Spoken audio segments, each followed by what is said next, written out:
So you have those days in your life when maybe it's just because I'm getting older, who knows? Um, when you try to get to do something. I have a shaver for shaving my head and decided to buy a new blade because it's been had that for ages. It's a trimmer. You usually trim your hair. Hair trimmer, yes. And so I bought this razor blade and decided to put it on. It wasn't that difficult to do, and I think it actually sharpened it up a lot. And I was getting it all set up in the bathroom, and I looked up and I just turned it on and went, okay. And I zipped through it, zipped to the right to the middle of my head, and then noticed that I forgot to put, there's a little extension you put on there so it doesn't get it all the way down to the bare knuckles. And then I had to The decide, bare okay, knuckles. do I, because my brother said after I sent him a picture of this that I had bald, he said, "Is that dad?" And because my dad had just a little on the side of it, maybe I should have just cut it and made No. it light. I know. So Don's been cutting his own hair for a while. He's been using what do you call that? I want to say hedge trimmer. To just to just buzz it short. But you didn't put the whatever you put on it. It's just a little extension that lifts it up so it doesn't cut it all down to, and I went right to the blade. So I had to shave the whole thing off, and it's been really weird though, because it's like you feel the breeze so much more, and I don't know, it just feels awkward. I feel like lurch, you know. But anyway, that's that was my those rough mornings when we just don't get it You right. shave all your hair off accidentally. Yeah. So hi, this is Don, And this is Gina. I haven't shaved my hair off yet. And we're with Focused Healthy Family. and this is podcast. Oh boy, I think it's number 180. I gotta check on that one too. I forgot about that, but we'll check on that, Maybe get it's on that the back of straightened your out. head. And today we're talking about solo aging, the idea of people that like women, that women, 20% of women and boom, boomer women didn't have babies and didn't have kids. So they go, they get into their elderly life and they don't have somebody to prepare for them. But we got some jokes, don't we? Yeah, you're bouncing all over. I'm bouncing. Sorry. I will try to sit still. It helps if you put both feet on the floor. That would be helpful too. All right. So, an elderly looking gentleman in his mid 90s is very well dressed. His hair is well groomed. Um, he has a great suit on, a flower in his lapel, smelling slightly of good aftershave. Um, Walks into an upscale cocktail lounge. Seated at the bar is an elderly looking lady. The gentleman walks over, sits alongside her, orders a drink, takes a sip, and turns to her and says, "So tell me, do I come here often?" You repeated it when we did a year, some time ago, Oh, we said that. We but told this joke it's a before. good repeat. So, and I will lead unless do you have another one?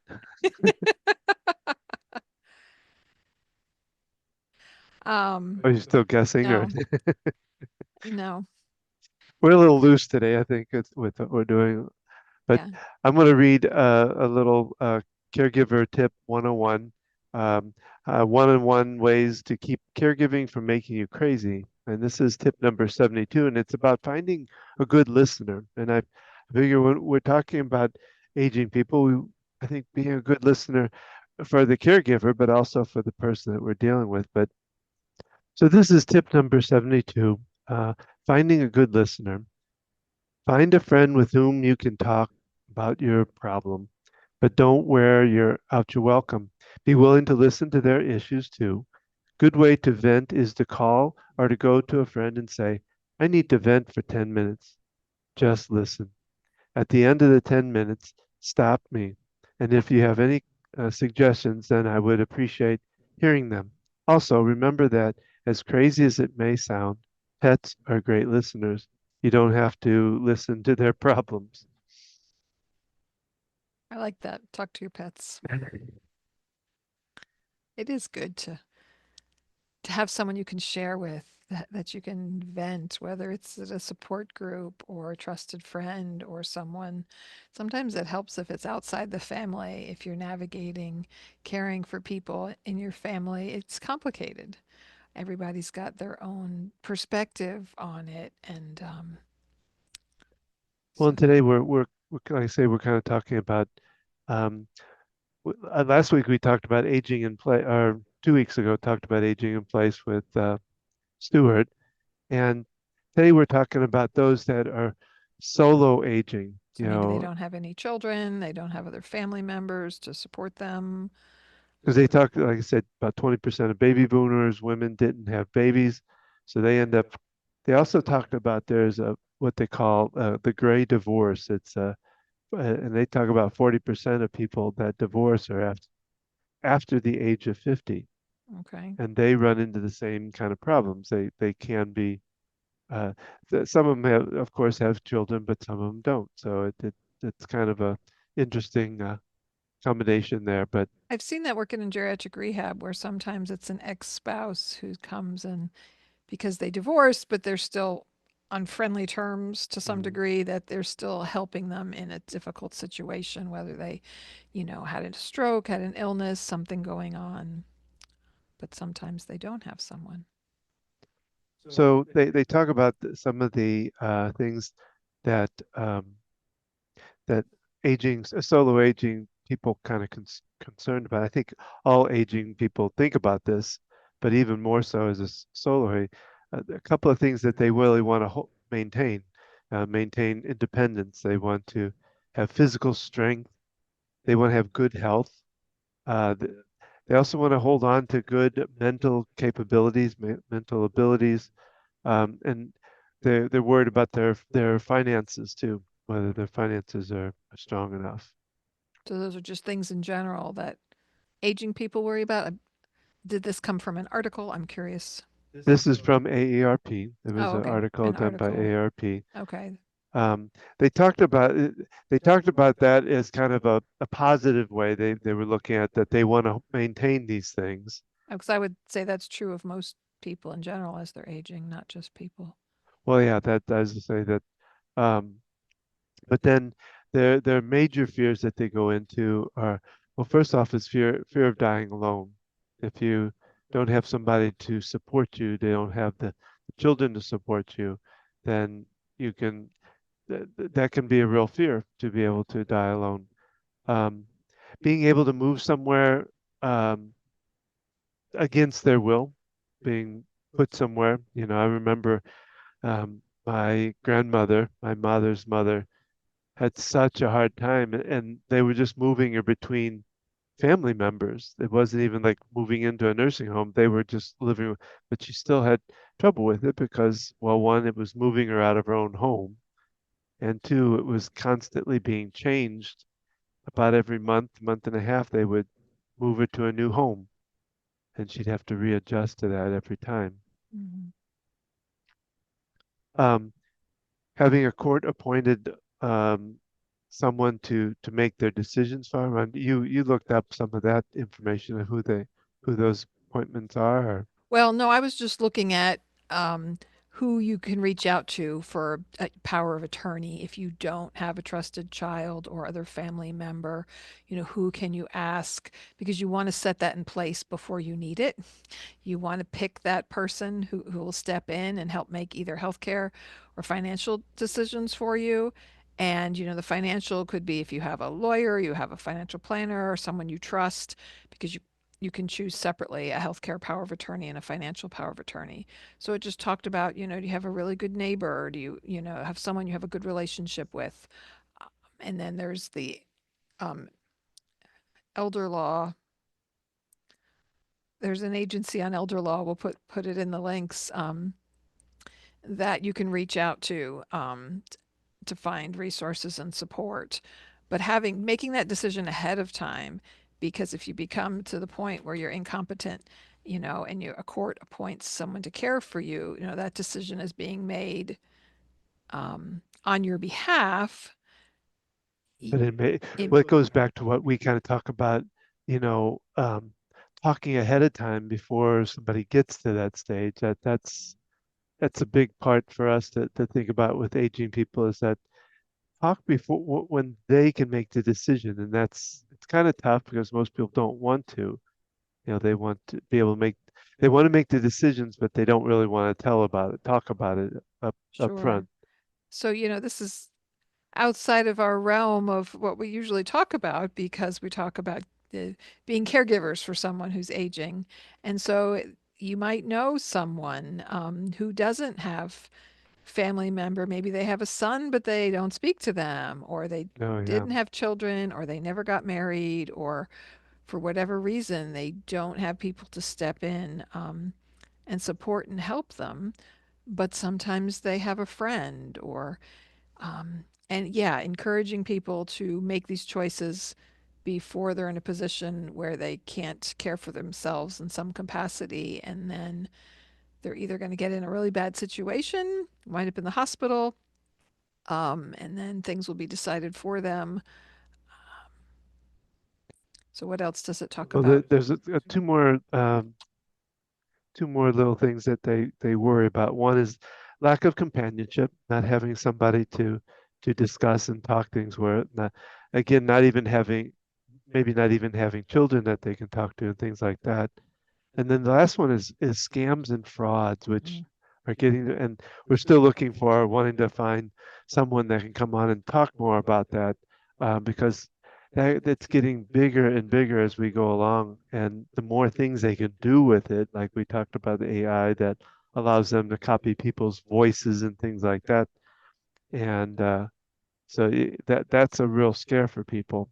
It is, and I've been getting one from North Carolina DMV, and it looks so real. It's a really long text message that says you have an outstanding bill. This is the final notice. I mean, it's a huge paragraph. It goes on and on. Follow this link. You must pay this. And but it's not real. And but it I keep getting it, and it's very convincing that it is real. Um, and so yeah, anybody who I mean, it doesn't take much for people to, fall for these things and to see them because maybe they did have, a traffic ticket or, something out there that leads And they, them to believe that. And who knows what happens when you click on this link? Obviously, I'm not going to do it. Um, but it's but probably asking for you to send money to a particular place. we're mentally in good enough shape that we can see that. But you get somebody that is bordering on dementia, bordering on those kind of things. They Or they're could, just alone yeah, and they and think, they're older and they're not used to the age of technology and things and don't have family members like talking to them about these things. Yeah, I mean, you've fallen for some of the scams, "Mm, and um, I had to ask my kids over and over, this isn't real, right? Because it looks like the website's coming from the DMV. Um, I had to really press it, but it's better to assume scam. yeah, yeah." Sometimes it's gotten so prevalent, like you talked about. So the other thing I came up with, I was looking. This is under Kipling, Kiplinger.com. They talk about things to think about in preparation for possibly aging alone or whatever. Um, So the first thing they talk about is who will you call in an emergency at 2 in the morning, you know, and being able to find. They talk about kind of putting together almost like a little team of people that you can call on, whether it be a neighbor, a friend, even different associations. Probably, I'm trying to think if there's any that you could actually call. Of course, you can always call like 911 in an emergency. That would be the first place I to mean, call. it's a thing to keep in mind in general. I know that one of the support groups my mom went to when my dad was still at home with her, um, they suggested you need to ask a neighbor if something were to happen and you'd need someone to sit with him, that they could come until that me or you, Don, could get there because at the time we lived about 40 minutes away. And it can be difficult for people to ask for help. But when my mom realized, okay, this is just someone who could be there for an hour until one of her kids could get there, um, and it took people talking about it at a meeting, recommending this. So, yeah, you need to have somebody you can call, whether it's to help out if you're caring for someone or just um, if you're aging alone, having Mhm. those people that you can reach out to, having people check on you. I don't know the exact statistic, but almost half of the people I see for rehab, it's related to a fall. And I've heard so many different kinds of stories about people who fall. And it's always so much better when there's someone who checks on them regularly, either with a phone call or stops by, and then they discover, they're not responding, they're not answering, because I've had heard stories of people who fall and they're on the ground for a day and a half, or and it could be even longer for someone else. And Well, and a lot well, of times they don't think about they get these responder things that you can press, but they don't wear them. They forget them, set them aside, and all of that, which makes it, even worse. and in today's day, you can have a cell phone and you can keep it on you, but if you become unconscious and can't activate it, Mm. then what? There are I know the independent living place I work, um, the buttons they use, I think it's a Lively company. When it hits the floor, it goes off. It calls 911. They come on and talk to you. And so if you're alone, you don't have people who can check on you regularly, that could be a really helpful thing because it's Mm. far better. And I don't know if it's a generational thing or just people's pride. They don't want to bother people. They don't want to have to deal with that. But if you fall and you're unconscious and you can't reach out to someone, do you want to be found either dead or in really bad condition? Um, wouldn't it be better that if you fall, you're wearing this, it contacts 911. If you can't respond to the person on the line, then they call for, and send a responder out to check on you. Well, the second thing is they talk about, where do you begin getting ready for solo retirement? And they talk about coming up with a plan that covers things like legal matters, healthcare needs, long-term care planning, housing and transportation choices, support networks, strategies for living and engage life and finances. So always thinking ahead about these and kind of planning ahead, making up a plan for yourself. And then, of course, you always want to make sure to distribute it to somebody else that can take, if you can't handle it. Yes, letting somebody know where that plan is, because you could have everything in place, but then people don't know that it's there, and finding a trusted person. And yeah, we'll pull up that link to the elder care lawyers. Again, I can't think of the acronym. Well, yeah, they And talk about it here. The third one is finding local professional resources to help, and they talk about elder law attorneys, uh, patient advocates, geriatric care managers to kind of oversee your health issues, financial professionals, um, all of these different things that can kind of guide you along in the professional world.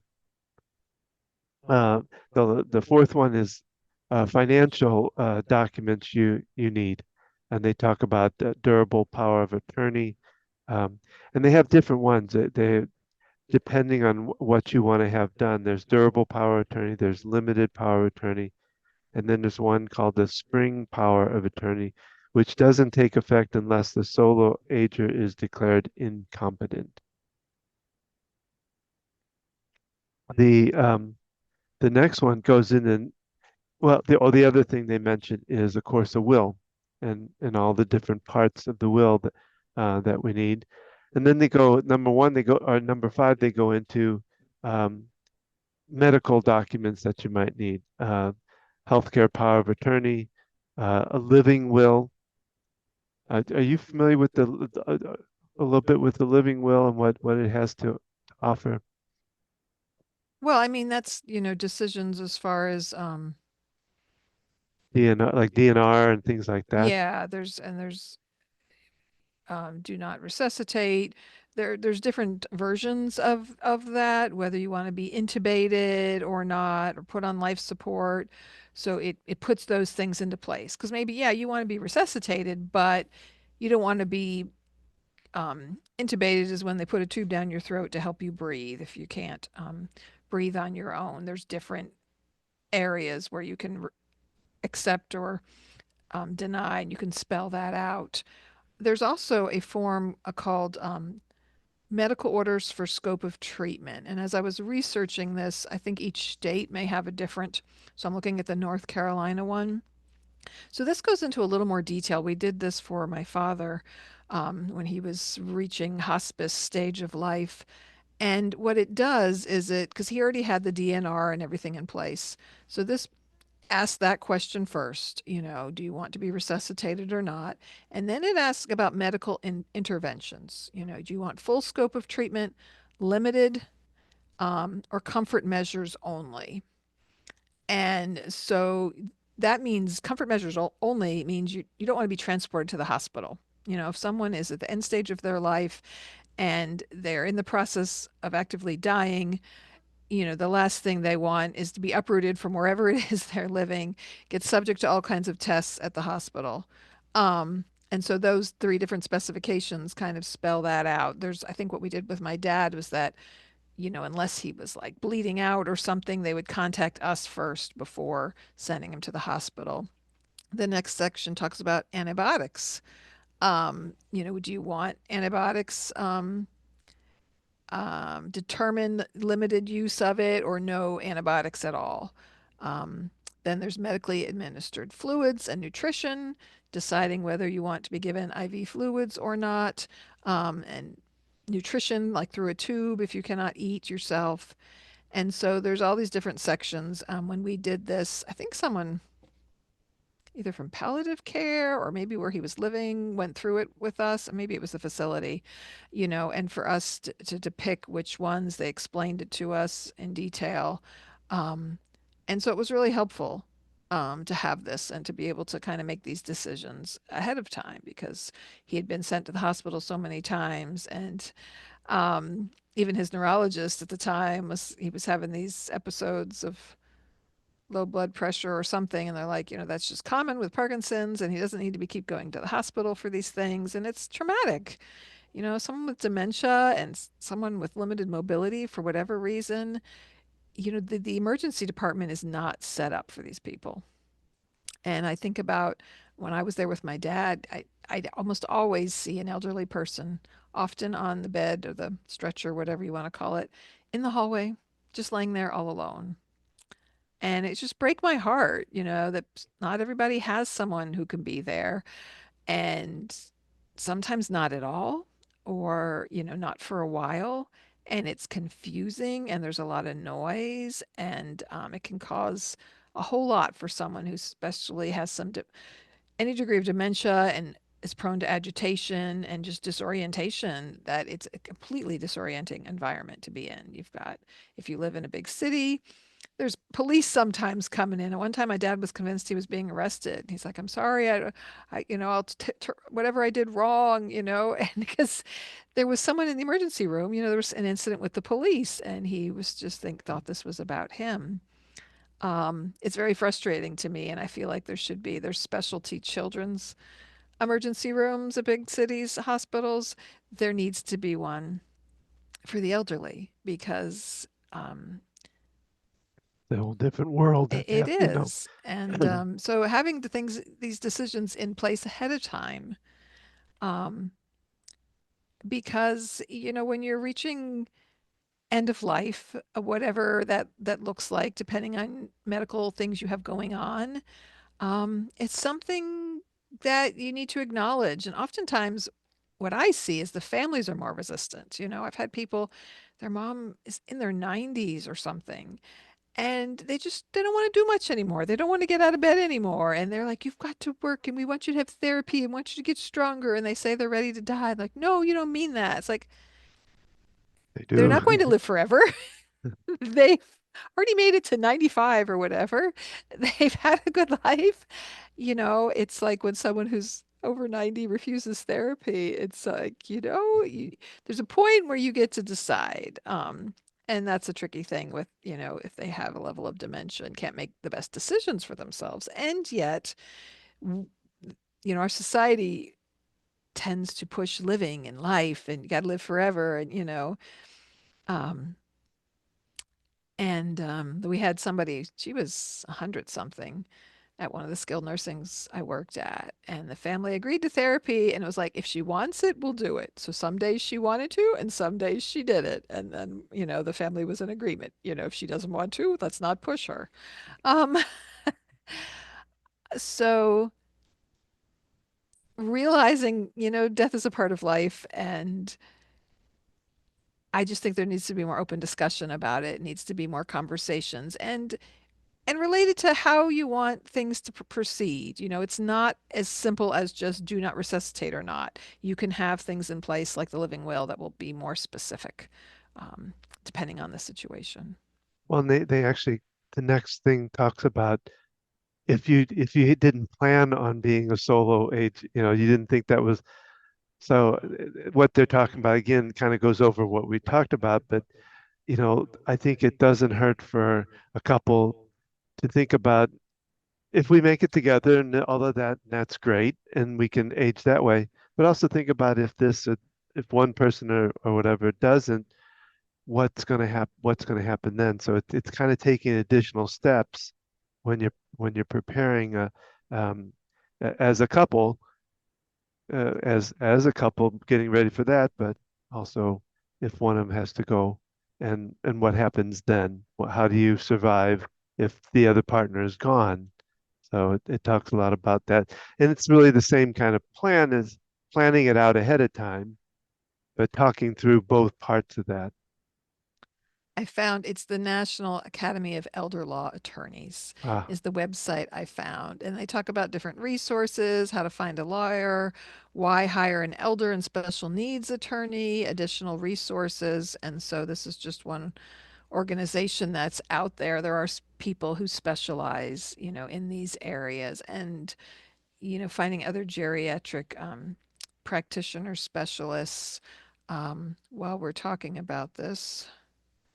Um, well, just the last thing while you're looking that up, the last thing they talk about is, of course, you don't have to do this alone, and looking out for neighbors, for friends, for associations out there that can help. There are a lot more, I think, than we even think about.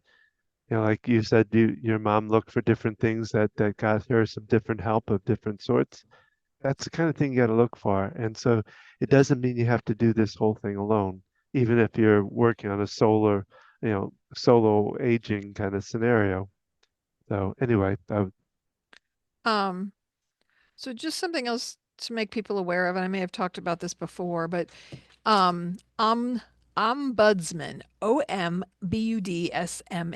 So they're ombudsmans for long-term care. If your loved one's in a facility and you don't feel like they're getting the care they should, these people advocate for them. There are Medicaid ombudsmans. There are Medicare ombudsmans. I know I reached out to somebody one time about um, dealing with my daughter's Medicaid insurance. It was really hard to speak to people and get the answers. And I had one of them and she actually made the phone call with me and I was asking this woman a question and the woman with Medicaid didn't seem to understand my question, but the ombudsman was able to really help advocate with me. Um, and so that's something that you can learn more about. There's different for each state. I think they're state specific, but they can be advocates, and it didn't cost anything. They're, I think, through the government. Hopefully, um, just people in place to help support someone. So whether it's someone personally, um, you're visiting your loved one at a facility and you hear others complaining about it, letting people know that there are services and support out there for people. Sometimes a matter of just sharing some information with someone that you might encounter as you're navigating your own journey, caring for aging loved ones. And we can share those links as well for the podcast here. well, and just kind of I guess rehash some is, Know that there's fears out there if you're caregiving for an aging person, especially if you are caregiving for someone who's aging alone, alone. There are a lot of fears out there, and to be accepting and be a good listener for that, good talking to it, um, knowing there are ways to plan around that, to think through it, and kind of um, gauge what direction you want to go as an aging loved one. Um, And have those difficult conversations. Maybe you're an only child, you have a solo parent living, and find out what they want because it is their life and not yours. And that's a tough thing to step back and say, what is it that they want? How do they want their end of their life to look like? And to respect that. Um, and even if they already have dementia, the sooner you talk about things, the better, trying to bring things up in conversation. And it can be really difficult, even in a really good relationship. But keeping that in mind, I think, is essential. It's their life. Yes, maybe you're responsible for them now. You're their caregiver, whatever the situation is. And yet, it is still their life. well, and think about the communication too. How you approach someone um, can be challenging. They'll want to avoid it. And then what I always like to say is, if you can approach it by saying, I really would like to have you as part of the decision making as you get older.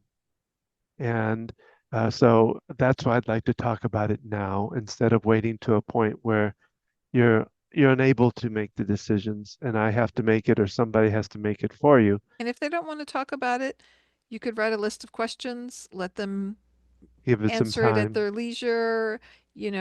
Sometimes just face to face conversation's too much for people, but asking them to write things out or record things or some format like that to get a better understanding.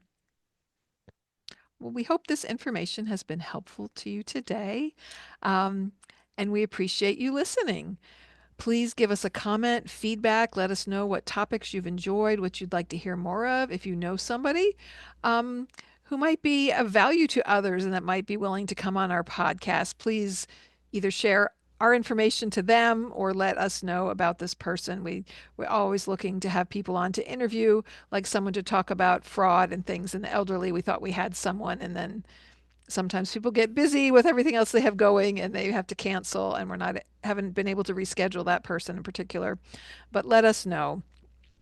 And please check out our website where you can learn more about things going on and what we can do to support you.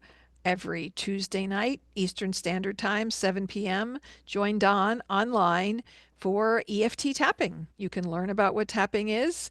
It's a short little group session that he does.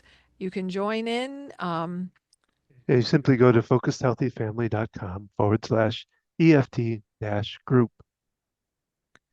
And remember, you can find us on Facebook at Focused Healthy Family, Instagram, Focused Healthy Family 1, YouTube at Focused Healthy Family. Again, if you're listening to this where you listen to a podcast, you can also listen and watch on YouTube and vice versa. Please share this with anybody you know. If any of the topics we've talked about, someone might be interested in, you can do a search on our website in the podcast and see what other things we've covered, other things we've discussed, some great people that we've interviewed. So please listen and share that information. Join us every Thursday. That's when we drop our podcast each week. Um, Again, find us at focusedhealthyfamily.com. And remember, how you speak to your children and your loved ones today shapes their future and yours.